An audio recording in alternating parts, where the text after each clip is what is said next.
I'm Sonny Duke Okosun. Welcome on board the show. A whole lot of talking points in the political scene, particularly in Edo State.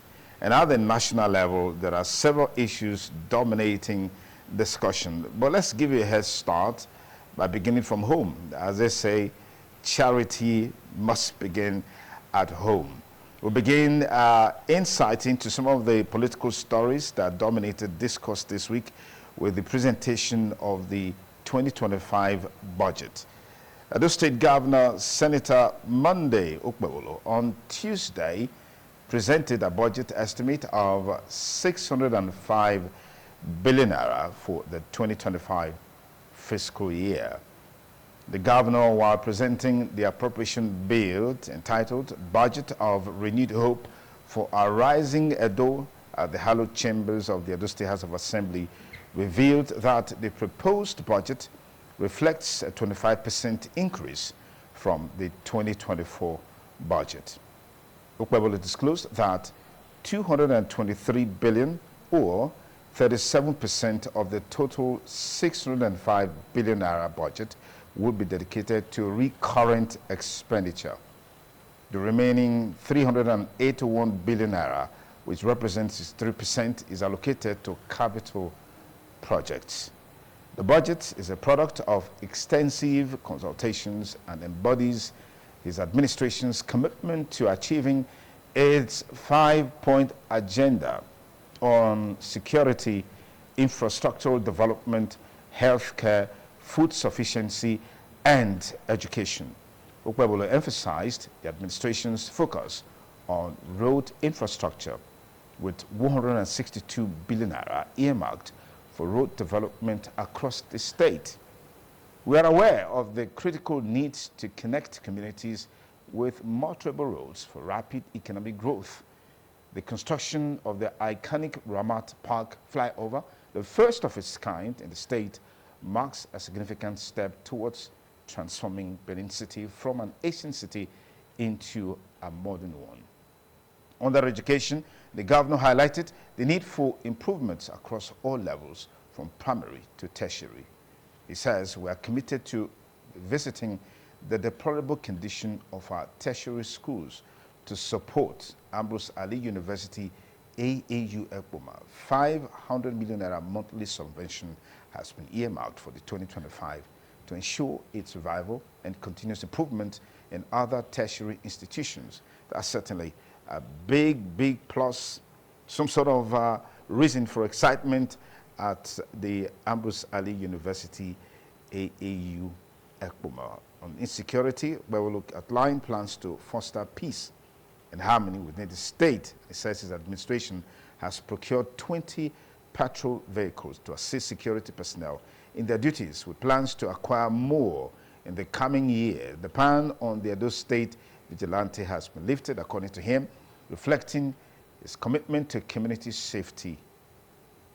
He also addressed healthcare, allocating 63.9 billion naira for the 2025 fiscal year to enhance accessibility and affordability of healthcare services. A significant 1.8 billion naira is dedicated to health insurance, reinforcing commitment to improving healthcare access, he maintained. That's just an insight into the budget presentation of Mr. Governor on Tuesday at the hallowed chambers of the State House of Assembly.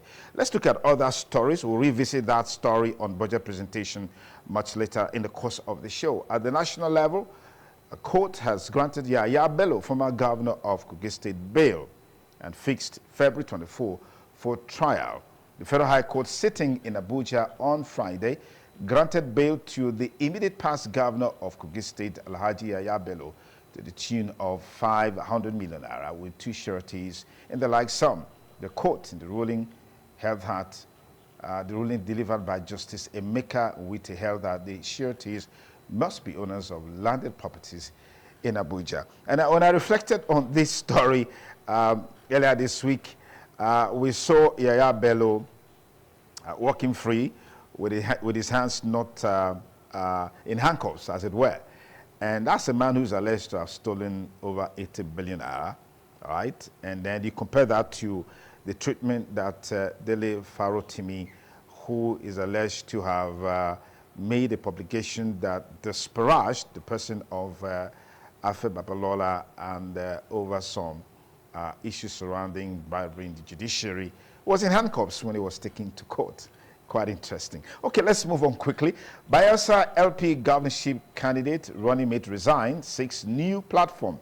The governorship candidate of the Labour Party in the 2023 Bayelsa governorship election, Udengs Eradiri, and his running mate, Commodore Benjamin Nathos, retired, have announced their resignations from the party. It was gathered that most of the local government chairmen of the Labour Party in Bayelsa State also joined Eradiri Nathos in leaving the party. Eradiri, who was recently conferred a fellowship by the Nigerian Society of Engineers, submitted his resignation letter to the state chairman of the party in Yenagoa. Why?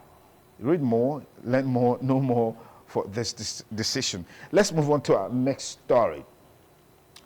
Okay, the Court of Appeal sitting in Abuja Monday vacated the judgment that barred the Central Bank of Nigeria, CBN, from releasing monthly statutory allocations to Rivers State.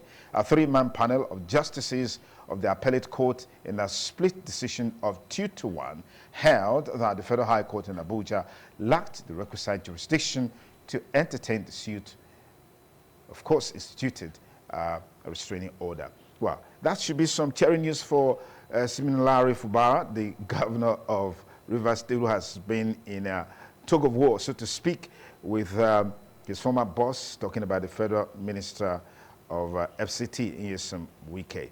Okay, to the other story trending in Edo State, the president of the Senate, Senator Godswill Akpabio, has formally declared the Edo Central Senatorial seat, as well as the Ovia Federal Constituency seat, vacant following the inauguration of Senator Monday Okpebholo of the APC, as well as Right Honorable Dennis Idahosa of the APC as governor and deputy governor on November 12, 2024.